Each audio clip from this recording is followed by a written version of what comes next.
What's good, guys and girls, and welcome to another episode of Mini Football Logic.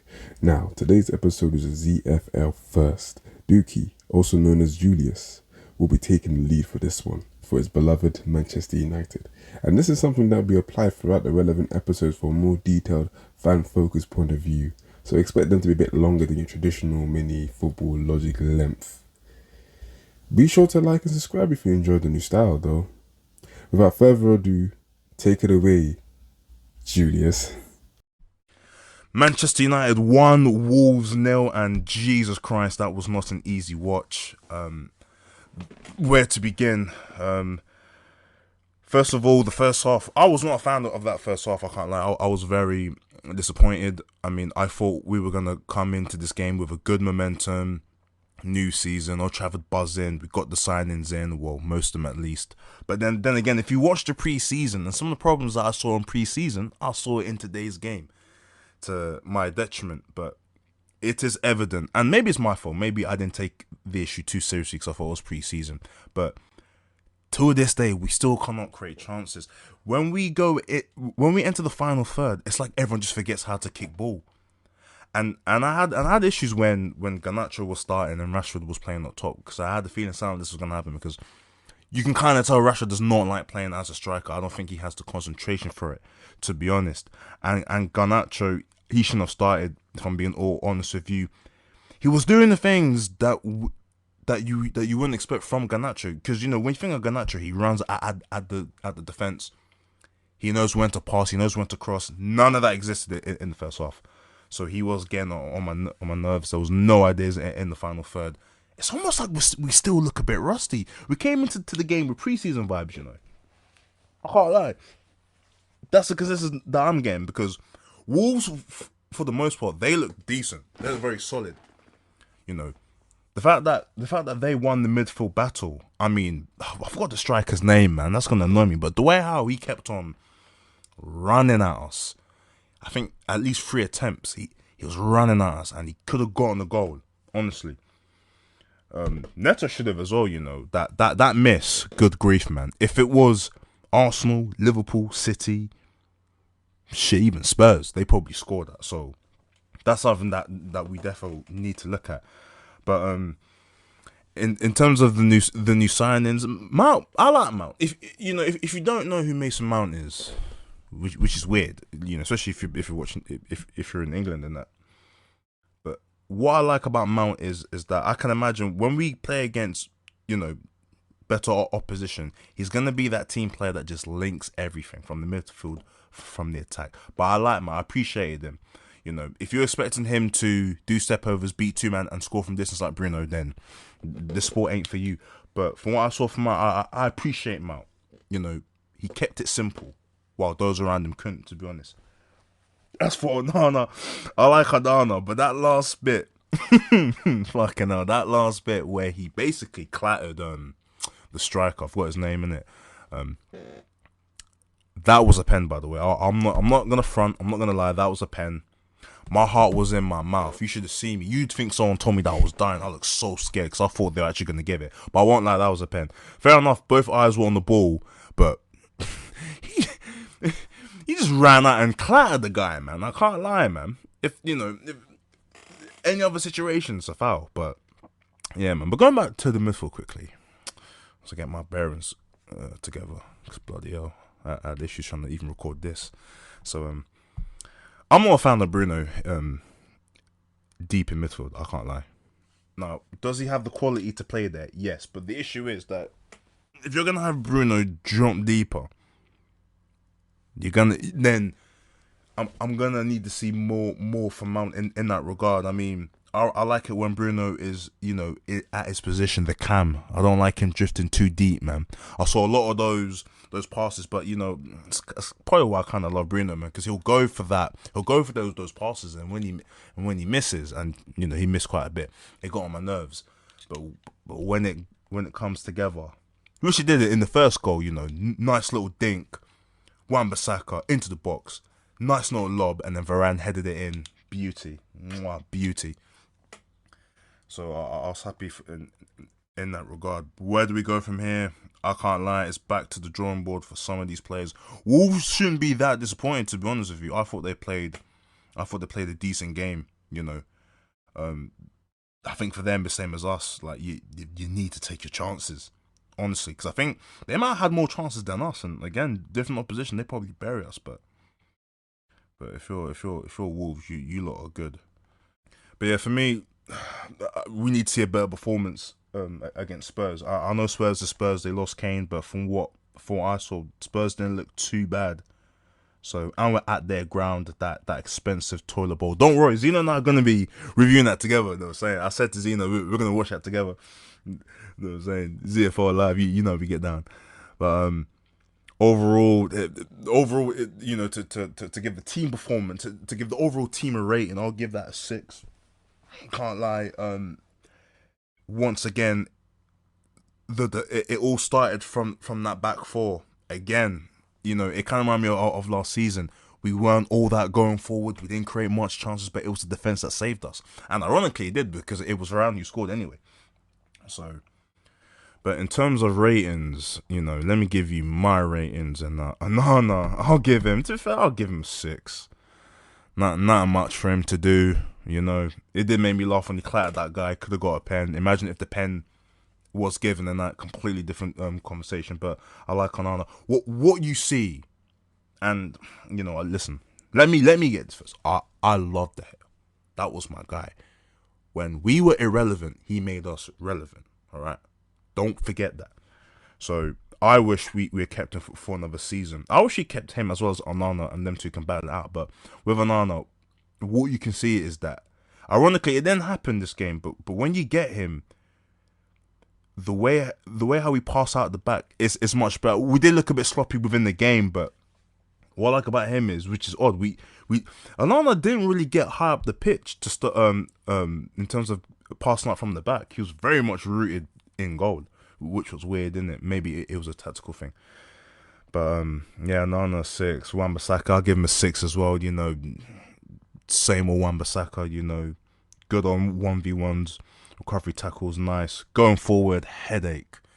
He needs to work on that, man. It's funny because we got this now, It's like we got Wan-Bissaka for the defense, and then we got Dalot going forward. But bloody hell, man, that's a tricky one as well. That starting lineup. You lot need to tell me, man. Let me know as well. Who do you want starting right back? Because I'm lost in 2 minds between Wan-Bissaka and Dalot, if I'm being honest with you. For the obvious reasons, it's attack versus defense, but I think in terms of one's overall game, Dalot's better, because the way how Wan-Bissaka throughout the game was just dribbling aimlessly like a wounded gazelle into the midfield, and then he would lose the ball, and it's like, where are you going? But anyway, he's a 6. Varane, listen, did his bit and got a goal. He gets a 7. It was lovely. I thought he was nice. Rolls Royce, man, there's nothing more I can say, man. Just kept the composure. He does what Varane does, baby. Just keep it cool. Watch me, baby. Watch me. But I like him. Martinez. So it's funny here, because I understand why he got subbed off at, because Martinez on a yellow card in the first half, trust me, that'll make me sweat too. But in terms of the game, of course, okay, maybe I can criticize him for the reckless tackle, because it's one of those ones where I think it was Neto. The ball was out wide, and they're both running at pace. There was no stopping Martinez. And the way how he came at him, I just knew he was going to go right for him. Didn't get the ball. So yellow card was justified. Got subbed off. So, you get 6, mate. Sorry, mate. Luke Shaw 6. I'll give him a 6 out of 10 as well. You know what I'm saying? Decent. Overall, to be fair. Actually, no, I'll take that back. I won't give him a 6, actually. I won't give him a 6. I'll give him a 7, actually, because I appreciate it.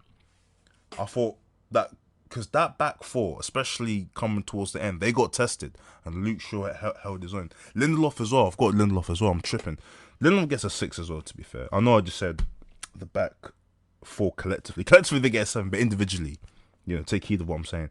But Lindelof was a 6, man. He must be. Listen, I don't want to hear no Harry Maguire talk, mate, because the fact that the boss put on Lindelof ahead of you, Harry, mate, you need to leave. What's going on? take the payout and get out of here, man. Like, come on, man. Like, you know the fan that came on the pitch for that bit? I'm pretty sure Ten Hag would have put him as centre back. Like, Harry, you're just not wanted, mate. Read the room. Like, what's with this deal holding up? Sorry, I gotta go on a tangent because this deal was agreed on Friday, Wednesday, last Wednesday, and we're still here. Come on, man. What's going on? And take McTominay with you. Casemiro, 5 out of 10. Casemiro looked rusty.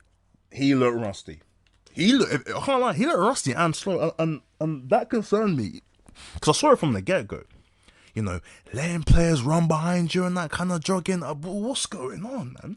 I'm a bit concerned with Cas. You know, maybe this is early concerns, but you know, to his standards, because he is for me the most important player on that pitch. He is the anchor man. But from what I saw, weren't good enough. Was he left on his ones? Fair enough. Now we're getting into that debate. Mount, Fernandes, Casemiro. Maybe that midfield three is not good enough. Maybe this is why Amrabat is needed because him and Casemiro, they complement each other and that. Because it can't just be Casemiro doing the defensive work. I get Mason Mount has the tenacity and the energy. He's basically a younger Eriksen, but Jesus Christ. At least now I know, 1-0 against Wolves, that if we go to the Etihad, the Anfield, the Emirates, I mean, Champions League, who knows, Nou Camp, Bernabeu, Allianz, all those places, that midfield cannot run. We will get swamped. The fact that Wolves basically held their own and at times bested our midfield says it all. So, that's something to think about. Who else? Anthony. You know what? Yeah. I'm going to give Anthony a 7. I thought Anthony was alright. He had a lot of the ball out of the front three in the first half. Fair enough, 2-man were on him, but for what I saw, you can tell from the get-go, because last season we all know what Anthony was going to do. Poor man's Robin, get the ball, cut in, shoot, miss. But he was more reserved, you know. But I appreciate him. He definitely needs a goal himself. Bruno Fernandes, I don't know, 6 or a 7. Because Bruno is just quality, you know, and he needed to stay on that pitch, and he did play his part in the goal. You know, I'll give him a 7. I'll be nice. I'll give him a 7. You know, Bruno does what Bruno does, man. He kept the ball going, kept the team ticking as well. The quality was there. Surprised he didn't shoot himself. But yeah, I'll give him a 7. Mason Mount 6 as well. But don't worry, I appreciate you, Mason. You know, he kept the ball going as well. It's hard for him as well because for some reason, when you think of Mason Mount, you're thinking, you know, he's part of the front three, and this is different because I know for Chelsea, to which I never liked, Mason was always playing on the left. He plays a cam. He can play cam, but he was predominantly on the left, isn't it? I might be wrong. Chelsea fans, get at me in it, but you're seeing him more of a deeper role in it per se. So, but I appreciate Mason, so I'll give him a 6. Garnacho, I'll give him a 5. It just weren't working for you, mate. Just can't lie. You know, maybe he was gassed, you know, for the first game of the season. But don't get it twisted. Garnacho's had a good preseason. You know, he shown the willingness to go forward. But today it just weren't working. He was almost doing the opposite to why we do like him. Like, too many times he would, you know, Rashford's there to give the ball, he wouldn't give it. He'll run into the final third aimlessly, just like the rest. What am I going to do? Which was weird, because normally he knows when to put in a cross, when to give it, when to shoot. But that just weren't there. But, you know, it's probably a one-off. And Rashford, you know, Rashford, because I agree with you. I don't even want you playing striker, to be honest with you. But that was, again, standards. I'll give that a 5 out of 10, you know.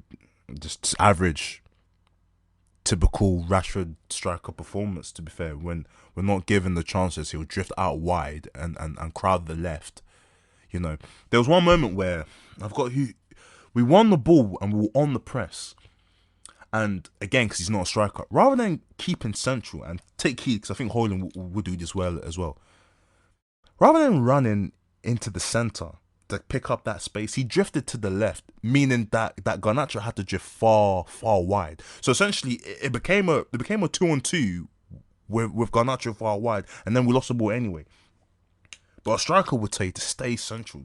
That's the thing. But he basically said it himself, man. Like, he lacks the concentration. If you watched the interview he did with Neville on Overlap, he basically alluded to he doesn't like really playing striker as preferred to be on the left, because when And I've been there. When you're a striker and you don't get the service, unfortunately, the concentration kind of fades a bit.